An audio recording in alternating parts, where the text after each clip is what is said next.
Evropska nogometna sezona se za vijoličaste začenja tukaj, na osrednjem malteškem stadionu Takvali, ki prejme okoli 17.000 gledalcev.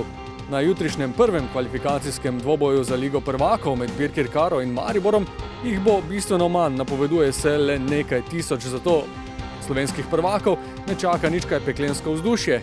Kvečjemu polpeklenska vročina tam nekje do 30 stopinj Celzija. Izhodišče je jasno, Mariborčani so v temle dvoboju z malteškim prvakom favoriti in od tega ne bežijo.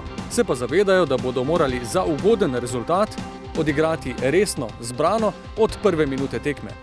Mi smo se že pogovarjali, da to ni neka naivna ekipa, ki bi jo lahko premagali z levo roko oziroma z levo nogo.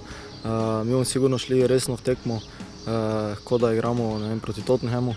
Tako da jaz vem, da bomo fantje dali vse od sebe, da bomo vse dali od sebe, da bomo odigrali eno dobro, taktično zrelo tekmo.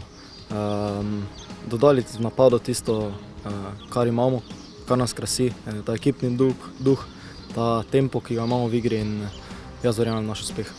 Zmaga je bila ena zelo dobra popotnica za povratno tekmo. Gol 2 se bi znalo spremeniti vse. Tako da mi bomo že jutri odigrali, tako kot ne rekel, da je naša zadnja tekma, dali vse od sebe in pač upali na najboljše. Vemo pa, da zmoremo in da lahko. Dvoboj se bo začel ob 19.30, Mariborčane pa bo spodbujalo tudi kakšnih 60 viol.